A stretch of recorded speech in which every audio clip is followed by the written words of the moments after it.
मैं नहीं जानती कि तीसरा विश्व युद्ध किन हथियारों से लड़ा जाएगा, लेकिन चौथा विश्व युद्ध लाठी और पत्थरों से लड़ा जाएगा। ये एल्बर्ट आइंस्टाइन के शब्द हैं। और आज 6 अगस्त 2025 हिरोशिमा पर परमाणु बमबारी की 80वीं बरसी पर ये बातें बहुत सोचने पर मजबूर करती हैं। आज हम द्वितीय विश्व युद्ध की जटिलताओं पर बात करेंगे। इसके कारण क्या थे, मुख्य घटनाएं और फिर दूरगामी परिणाम, खासकर भारत के संदर्भ में जी।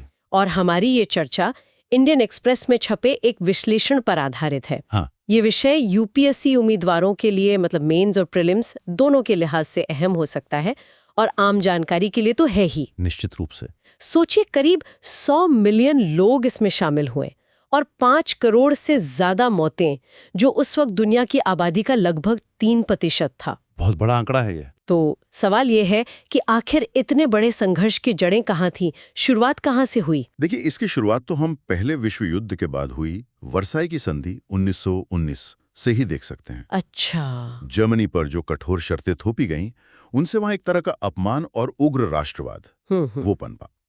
और साथ ही राष्ट्र संघ, मतलब लीग ऑफ नेशंस, जिसे शांति के लिए बनाया गया था, वो भी एक तरह से विफल रहा। हाँ, वो क्यों? एक तो अमेरिका कभी सदस्य बना नहीं उसका। हाँ। और उसके पास अपनी कोई सेना भी नहीं थी। तो नतीजा 1931 में मंचूरिया पर जापान का हमला हो। अच्छा। या 1935 में एबिसिनिया पर इटली का कब्जा, राष्ट्रसंघ कुछ कर नहीं पाया। इससे फाशीवादी ताकतों का हौसला बढ़ा। और फिर वो 1929 की महामंदी भी तो थी, उसने तो पूरी दुनिया की अर्थव्यवस्था हिला दी थी। हाँ, बिल्कुल। उसी उथल पुथल के माहौल में इटली में मुसोलिनी का फाशीवाद और जर्मनी में हिटलर का नाजीवाद उनको जगह मिली। और हिटलर का तो मकसद साफ था, वर्साई संधि को पलटना और लेबेंसराम। हाँ, लेबेंसराम यानी जर्मन लोगों के लिए रहने की जगह हासिल करना। और ब्रिटेन और फ्रांस की जो तुष्टीकरण की नीति थी, पॉलिसी ऑफ अपीजमेंट, उसने तो जैसे हिटलर को खुली छूट दे दी। सही कहा, एक तरह से खुली छूट ही थी।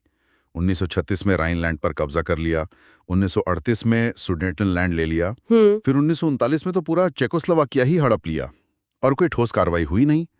तो उसका हौसला तो बढ़ना ही था। आखिरकार सितंबर 1939 में जर्मनी का पोलैंड पर हमला, और बस वहीं से द्वितीय विश्व युद्ध शुरू हो गया। जी, वो तुष्टीकरण नीति की पूरी विफलता थी। और फिर 1941 में पर्ल हार्बर पर जापानी हमला, उसने अमेरिका को भी युद्ध में खींच लिया। तब ये सही मायनों में एक वैश्विक युद्ध बन गया। हाँ, और ये देखना भी दिलचस्प है कि शुरुआत में जर्मनी को कितनी तेजी से सफलता मिली।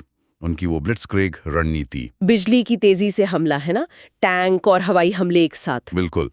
उसी से फ्रांस जैसे देश जल्दी हार गए, लेकिन फिर बैटल ऑफ ब्रिटेन में वहां ब्रिटिश रॉयल एयरफोर्स ने जर्मन वायुसेना लुफ्तवाफे को रोक दिया। अच्छा, ये एक अहम मोड़ था। हाँ, ये नाजी जर्मनी की पहली बड़ी रणनीतिक हार मानी जाती है। और फिर जून 1941 में हिटलर की वो बड़ी गलती, सोवियत संघ पर हमला, ऑपरेशन बारबरोसा। जी, अनाक्रमण समझौता तोड़कर हमला कर दिया, लेकिन रूस की वो भयानक सर्दी और सोवियत सेना का कड़ा मुकाबला, उसने जर्मन सेना को रोक दिया। और 1942-43 तो निर्णायक साल साबित हुए हैं ना? बिल्कुल।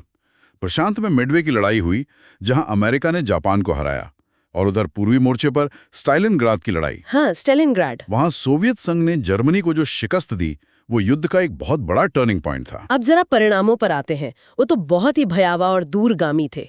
हाँ, बहुत ज्यादा। अनुमान है कि करीब 7.5 से 8.5 करोड़ मौतें हुई। इसमें वो 60 लाख यहूदी भी शामिल हैं, जिन्हें हॉलोकॉस्ट में नाजियों ने मार डाला। दुनिया का पूरा शक्ति संतुलन ही बदल गया। जर्मनी बट गया, पूर्वी यूरोप पर सोवियत प्रभाव आ गया, और अमेरिका और सोवियत संघ, ये 2 नई महाशक्तियां बन गए। और यहीं से शीत युद्ध की शुरुआत हुई। जी, कोल्ड वॉर। फिर भविष्य में ऐसे युद्ध रोकने के लिए संयुक्त राष्ट्र, यूनाइटेड नेशंस बना।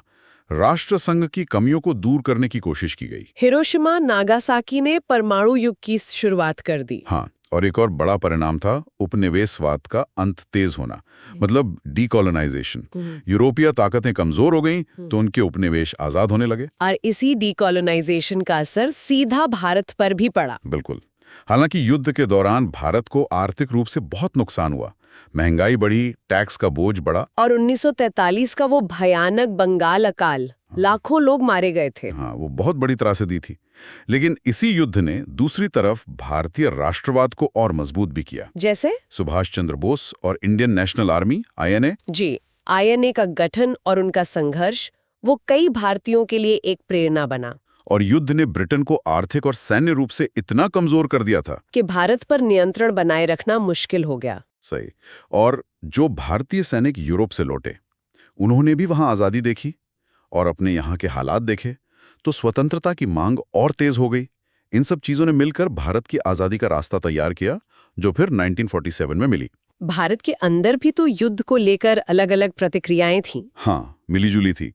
ब्रिटिश सरकार ने भारतीय नेताओं से पूछे बिना ही भारत को युद्ध में शामिल कर दिया था, जिसका इंडियन नेशनल कांग्रेस ने विरोध किया था और प्रांतीय सरकारों से इस्तीफा दे दिया था। जी, कांग्रेस की मांग थी कि युद्ध के बाद भारत का भविष्य तय करने का हक भारतीयों को मिलना चाहिए। लेकिन इसके बावजूद 25 लाख से ज्यादा भारतीय सैनिक मित्र राष्ट्रों की तरफ से लड़े। ये दुनिया की सबसे बड़ी स्वयंसेवी सेना थी उस वक्त।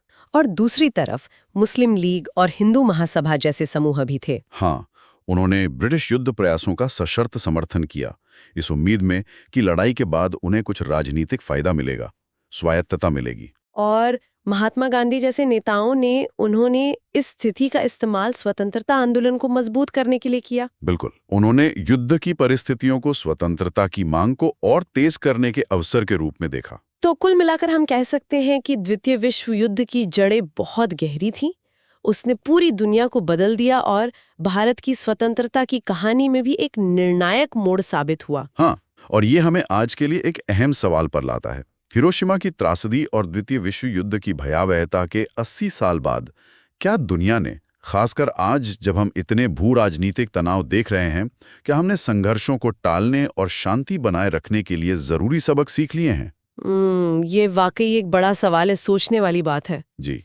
तो श्रोताओं, अगर आपको इतिहास और वर्तमान का ये विश्लेषण, ये गहरी पड़ताल पसंद आई, तो कृपया इसे लाइक करें, हमारे चैनल को सब्सक्राइब करें और अपने सवाल या विचार नीचे टिप्पणी में जरूर साझा करें। हाँ, जरूर। ये जानकारी यूपीएससी की तैयारी करने वालों और इतिहास में रुचि रखने वाले सभी के लिए महत्वपूर्ण हो सकती है।